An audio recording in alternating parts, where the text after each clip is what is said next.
Hello everyone, this is Mansi from evidyati.in. Let's come to the last question of exercise 5.1, that is question number 14.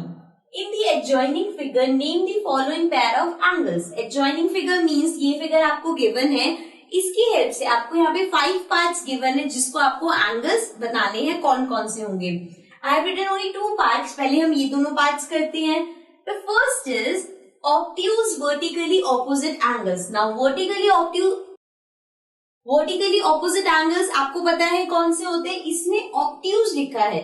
So let's see obtuse का क्या मतलब है. सबसे पहले we'll see जो यहाँ पे दो लाइंस इंटरसेक्ट कर रही है, पूरी lines, they are BD, this line, and AC, this line. So let's draw these lines. एक ही लाइन ऐसे है और एक ऐसे है. Fine. So it is like this line and this line. ये दोनों लाइन इंटरसेक्ट कर रही हैं. अब अगर ये दो लाइन यहाँ पे इंटरसेक्ट कर रही है और मैं आपसे पूछूं कि वर्टिकली ऑपोजिट एंगल्स कौन से हैं, so you will say this one, ये है वर्टिकली ऑपोजिट और ये वाला वर्टिकली ऑपोजिट है, राइट? ये दोनों है ना पेयर जो अपने सामने है, ये दोनों वर्टिकली ऑपोजिट एंगल्स है. नाउ कम्स कि यहाँ पे गिवन है ऑब्ट्यूज. ऑब्ट्यूज एंगल्स कौन से होते हैं? जो 90 डिग्री से बड़े होते हैं. फाइन. सो अगर मैं ये वाला एंगल देखूं, it is something like this. ऐसा एंगल बन रहा है यहाँ पे, तो ये आपको लगता है 90 डिग्री से बड़ा होगा, because 90 degree is either this और दिस. ठीक है, यहाँ पे अगर वो ऐसे जा रहा है तो ऑब्ट्यूज है, और इस साइड में अगर वो ऐसे जा रहा है तो ऑब्ट्यूज है. मीन्स ये एंगल इतने बड़े होते हैं. और यहाँ पे जो एंगल है ये छोटा सा है, मीन्स ये एक्यूट है. सिमिलरली इसका जो ऑपोजिट है दिस वन, ये फिर से छोटा सा एंगल है. ठीक है, तो मतलब ये दोनों कौन से हो गए?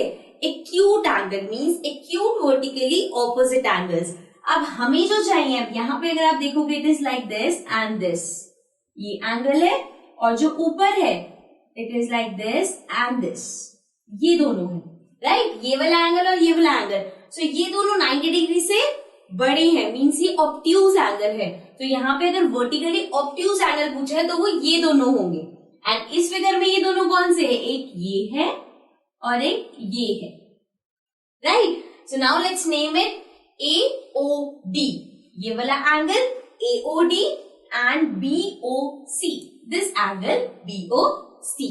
So the first part will be AOD.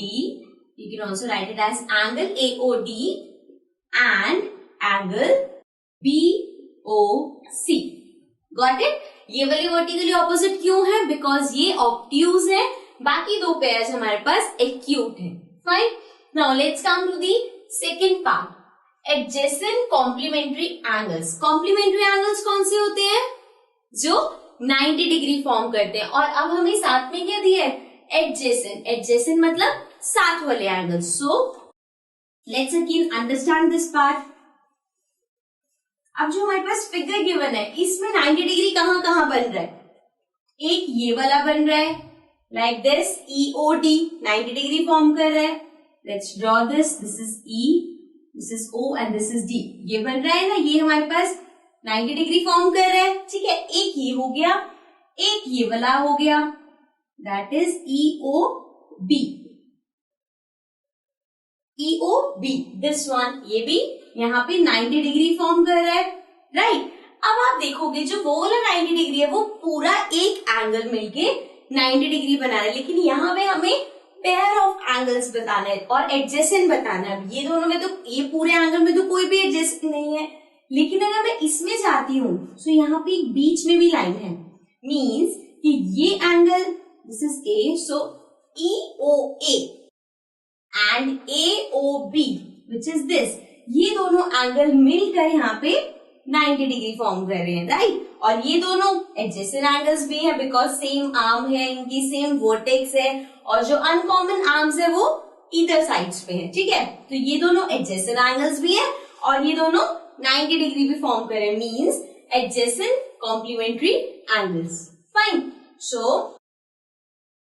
Second part हो गया EOA and AOB. So we write it as angle EOB and angle AOB.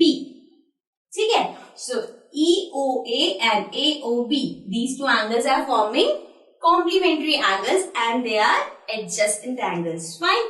So this was part number 1 and 2. Let's come to the next parts. So now let's come to the remaining parts. Third part में हमारे पास है equal supplementary angles.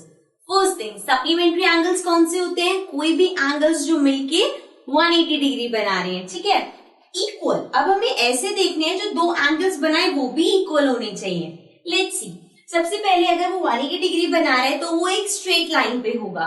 सो यहाँ पे हमारे पास दो straight lines हैं. एक है BD लाइक दिस, ये वाली लाइन है हमारी.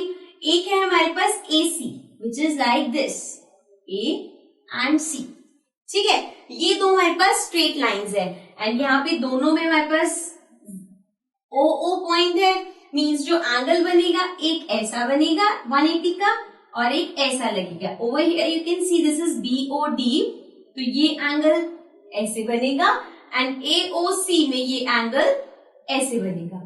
ठीक है, सो जो BOD है इसमें हमारे पास BOD में यहाँ पे एक लाइन है और ये दो एंगल मिलके 180 बना रहे हैं which is BOE and DOE. Means एक ये 90 डिग्री एक ये 90 डिग्री. सो दोनों 90 डिग्री के मिलके क्या बना रही है 180 डिग्री. Means supplementary angle. अब हमें दो एंगल्स मिल गए जो इक्वल भी है और सप्लीमेंट्री भी बना रहे हैं. So the answer of third part will become angle EOB and angle EOD. अभी दोनों मिलके 180 भी फॉर्म कर रहे हैं और दोनों 90 डिग्री है. मीन्स दोनों इक्वल हैं. सेकेंड पार्ट में है, सॉरी फोर्थ पार्ट में हमारे पास है unequal supplementary angle. Supplementary angle बनाए मतलब 180 डिग्री तो बनाए लेकिन इक्वल ना हो. सो मीन्स जो ये ऊपर वाली लाइन पर लग रहा था ये तो कैंसिल हो गया बिकॉज ये तो इक्वल है. ठीक है, अब आ जाते हैं नीचे वाली लाइन पे जो हमारी AOC है. AOC में जो एंगल्स बन रहे हैं E की हेल्प से बन रहा है. एक तो हमारा बन रहा है AOE this angle and EOC means this angle. So अब ये जो एंगल्स है ये इक्वल नहीं है. Let's draw this line. It is going like this and यहाँ पे हमारे पास एक स्ट्रेट लाइन भी है जो D बना रही है. सो बेसिकली ये वाला एंगल और ये वाला एंगल मिलके 180 बना रहे हैं लेकिन ये इक्वल नहीं है. जो हमारा एंगल AOE है ये इतना सा है. ठीक है, AOE एंड EOC ये पूरा इतना है. अभी मिलके 180 तो बना रही है लेकिन ये इक्वल नहीं है. सो अनइक्वल सप्लीमेंट्री हो जाएंगे हमारे पास angle AOE and angle EOC. ठीक है, जब भी आप सप्लीमेंट्री बनाओगे तो आप दो एंगल्स का बनाओगे. ये नहीं कि हम इसको AOE और फिर EOD और साथ में DOC ऐसे कंबाइन नहीं करना है बिकॉज आपको पेयर्स बताने हैं. So these are the two pairs which are unequal and form supplementary. Now let's come to the fifth part, adjacent angles that do not form a linear pair. अब आपको ऐसे adjacent angles बताने हैं. Adjacent angles कौन से होते हैं? जो साथ में होते हैं. ठीक है, या फिर कह सकते हो जिनकी कॉमन वर्टेक्स है, जिनकी कॉमन साइड है और जो अनकॉमन साइड है वो कॉमन साइड की ईदर साइड पे है. ठीक है, सो एडजेसेंट एंगल्स हमें पता है क्या होता है. अब ऐसे एडजेसेंट एंगल्स बनाते हैं जो लीनियर पेयर फॉर्म नहीं कर रहे, मतलब कि जो 180 डिग्री का एंगल नहीं बना रही. So let's see the figure again. सबसे पहले हम एडजेसेंट एंगल्स देख लेते हैं. सो BOA, let's write it, BOA and AOE. अब ये वाला एंगल और ये वाला एंगल दोनों साथ में है, कॉमन आर्म शेयर कर रहे हैं, कॉमन वर्टेक्स पे है और इनकी जो अनकॉमन है वो इधर साइड पे है. सो मीन्स ये दोनों एंगल्स हमारे पास एडजेसेंट है. अब ये दोनों एंगल्स मिलके क्या बना रहे हैं 90 डिग्री. लीनियर पेयर तो नहीं बना रहे, तो एक तो यही हो गया एडजेसेंट एंगल जो कि लीनियर पेयर फॉर्म नहीं कर रहे. देन आ जाते हैं AOE, यही वाला एंगल, और EOD मीन्स ये वाला एंगल और ये वाला एंगल. ये भी तो एडजेसेंट है, इनकी कॉमन आर्म है EO, कॉमन वर्टेक्स है O और जो अनकॉमन आर्म्स है दैट इज AO और OD, वो अलग अलग साइड पे है, ठीक है। सो ये एंगल हो गया AOE एंड EOD। ये भी एडजेसेंट एंगल्स है, लेकिन 180 फॉर्म नहीं कर रहे लीनियर पेयर। अब इतना सा लीनियर पेयर थोड़ी है, सो ये लीनियर पेयर फॉर्म भी नहीं कर रहे और एडजेसेंट भी है। नाउ ये हो गया हमारा, ये हो गया साथ में, ये दोनों भी हो गए। अब इस पे और इस पे आ जाते हैं, EOD एंड ये वाला एंगल का एडजेसेंट कौन सा होगा, नीचे वाला angle, because common arm that is OD, दोनों में कॉमन है, common vertex which is O जो कि दोनों में है, और जो अनकॉमन है वो कॉमन की ईदर साइड्स पे है, ठीक है। सो ये हो गया EOD और इसके साथ में हो गया DOC। सो ये भी एडजेसेंट है और लीनियर पेयर फॉर्म नहीं कर रहे। सो ये तीन पेयर्स हमारे पास ऐसे हैं जो कि एडजेसेंट एंगल्स हैं बट लीनियर पेयर फॉर्म नहीं कर रहे। So this is the answer of the fifth part, ठीक है। I hope the question is clear. If not, please mention in the comments. And also with this, we come to the end of exercise 5.1. If there is any problem, any query, any question, you can mention it in the comments below. We'll help you. And also subscribe our channel. So see you again with the new exercise. Till then, take care and bye-bye.